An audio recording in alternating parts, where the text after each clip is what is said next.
যে থলুৱা নিযুক্তিৰ ক্ষেত্ৰত অসমত যদিও যোৱা 3 বছৰত এজনো লোক অসমৰ বাহিৰৰ পৰা অসমত চাকৰি কৰিব অহা নাই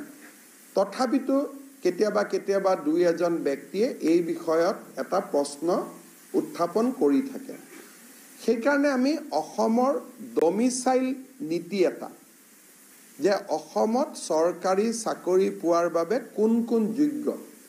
এই ডমিসাইল নীতি এটা আমি খুব সোনকালে প্ৰকাশ কৰিবৰ বাবে আমি সিদ্ধান্ত লৈছো অসমৰ বিভিন্ন ব্যক্তিৰ লগত মই অনানুষ্ঠানিকভাৱে এই দিশত কথা পাতিছো কিন্তু এই বিষয়ত সকলো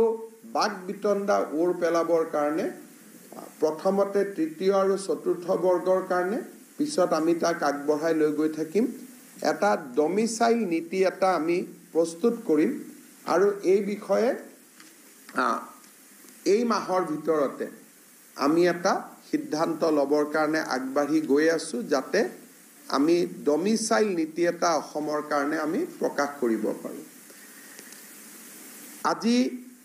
পাব্লিক সাৰ্ভিস কমিশনৰ পৰীক্ষা হৈ আছে স্বাধীনতাৰ 47 চনৰ পৰা আজিলৈকে অসমীয়াত কেতিয়াও প্ৰশ্ন কাকত হোৱা নাছিল এইবাৰ প্ৰথমবাৰ এপিএসসি মেইনছৰ ষ্টুডেন্ট সকলে অসমীয়াতে প্ৰশ্ন কাকত লাভ কৰিছে আৰু প্ৰশ্ন কাকতত অসমীয়াত উত্তৰ দিব পাৰিব ইউ এটা আমাৰ মাইলৰ খুঁটা হৈ ৰব আমি যোৱা বছৰৰ পৰা এই বছৰ আৰু চলি থাকিব প্ৰায় more than 40,000 গ্ৰেড 3 গ্ৰেড 4 কৰ্মচাৰীক আমি নিযুক্তি দিছো বিভিন্ন বিভাগত পুলিচ সকলো মিলি এই লোকসকলৰ মাজতো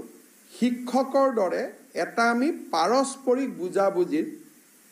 এটা বদলি প্ৰক্ৰিয়া এটা আমি আৰম্ভ কৰিব খুজিছো এতিয়াও চিন্তাৰ পৰ্যায়ত আছে যে যদি কামৰূপৰ ল'ৰা এজন ডিব্ৰুগড়ত আছে আৰু ডিব্ৰুগড়ৰ ল'ৰা এজন কামৰূপত আছে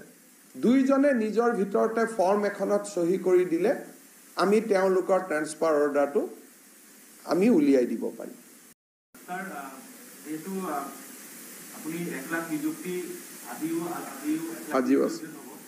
নতুন নিযুক্তি একেদৰে কেতিয়া দেখা যাব 1 লাখ নিযুক্তি আপোনাৰ ফিল আপ হ'ব 1 লাখ হোৱাৰ পিছত মই আগতে কৈছো যে 10 মেত যেতিয়া চৰকাৰ 4 বছৰ পুৰা কৰিব সেই সময়ত আমি আৰু 50,000 নিযুক্তি শেষ কৰিবৰ কাৰণে চেষ্টা কৰিম তাৰমানে অহা বছৰ 10 মেত আমাৰ আৰু 50,000 এমপ্লয়মেন্ট যাতে হয় তাৰ কাৰণে আমি আগবাঢ়ি আছো 1 লাখটো আমি শেষ কৰি দিব খুজিছো যিমান পাৰো সোনকালে আজি এটা নিযুক্তি আছে 15 আগষ্টৰ আগতে আৰু এটা নিযুক্তি আছে 1 লাখ সংখ্যাটো আমি অক্টোবৰ মানত পাই যাম অক্টোবৰ নৱেম্বৰ মানত আৰু তাৰ পিছত 10 মেৰ ভিতৰত আমি আৰু 50,000 নিযুক্তি দিম তাৰ প্ৰক্ৰিয়া আৰম্ভ হ'ল সেপ্টেম্বৰ অক্টোবৰত পৰীক্ষা আছে পুলিচৰো 1 অক্টোবৰৰ পৰা